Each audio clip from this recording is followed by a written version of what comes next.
welcome to Nesting Story. Today's video is going to be a little bit different than what I had originally planned. I'm still working away on the fall DIY and hope to have it out to you next week. It's a bit intricate and it's taking a bit more time than planned. Plus, my kids started school last Friday.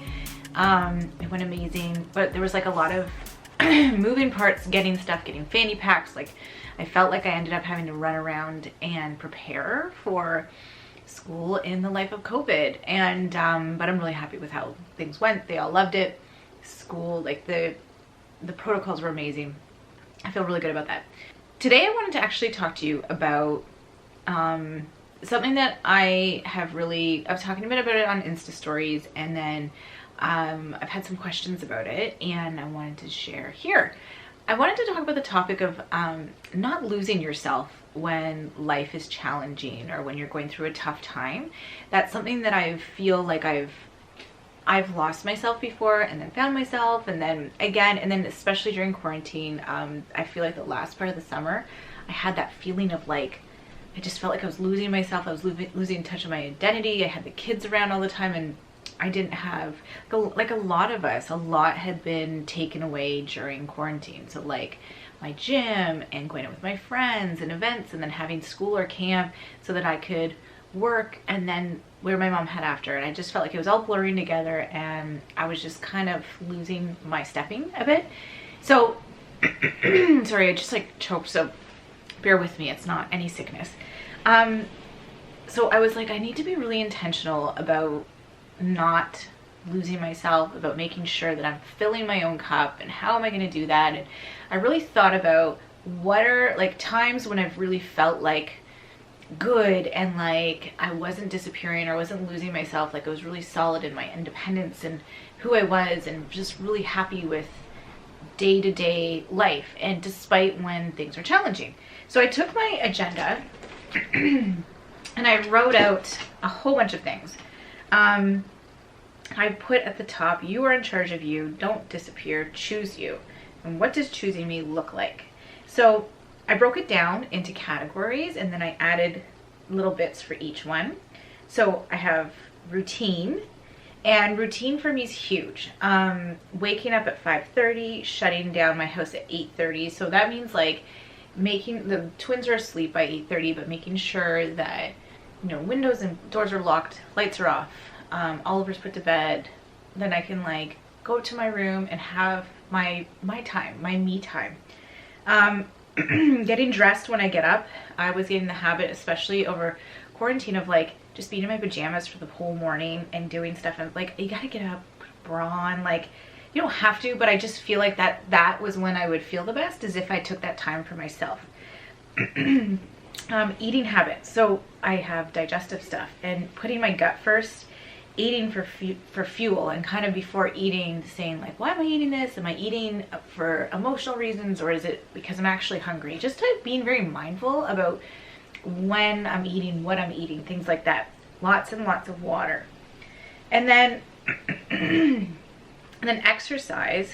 I needed to, this is one of the biggest ones. For me, exercise is everything, because when I exercise, it trickles into everything else, like how I feel physically, how I feel mentally, emotionally. I'm more patient with my kids.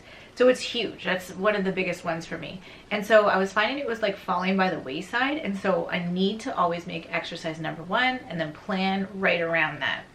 So also with making exercise a priority, I really wanted to like make my goals the right goals. So strength. Whenever I make strength my goal, everything else falls into place. Make it fun. I just really wanted to make sure that I was having fun doing it. And that might mean some days switching it up last minute if I'm not in the headspace to really choose all the exercises that are my favorite, and then I know I'm gonna like it. And then beauty, like wear makeup more often. I was finding lots of days were going by and I would like not put makeup on, and so I'm trying to make a bit more of an effort. I'm kind of like, I'm a little, I can tell I've had like a busy weekend, but taking the time to just like pull myself together a bit, it always makes me feel really, really good.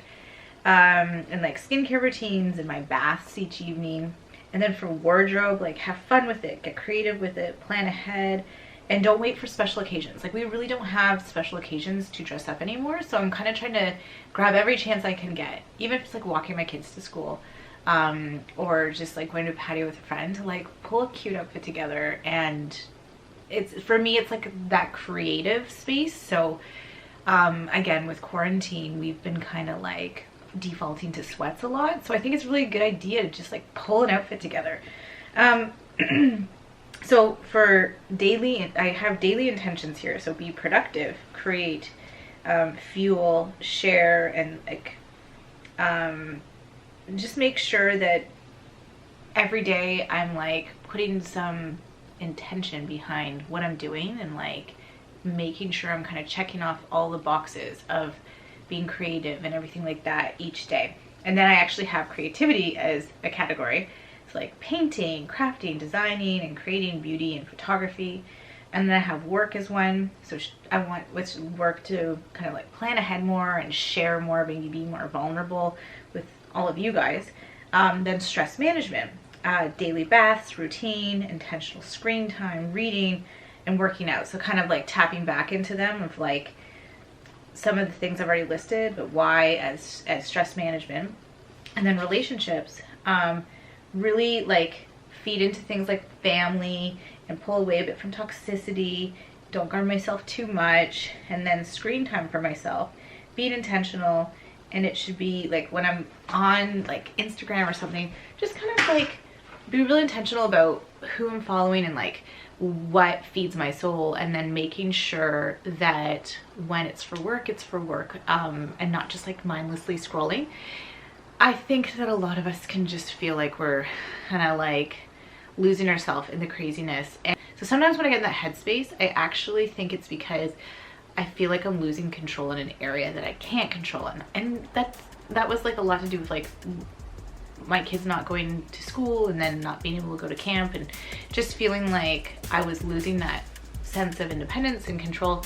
So to make a list like this of things that you could do around your house or things that you could do every day that are in your control makes such a difference.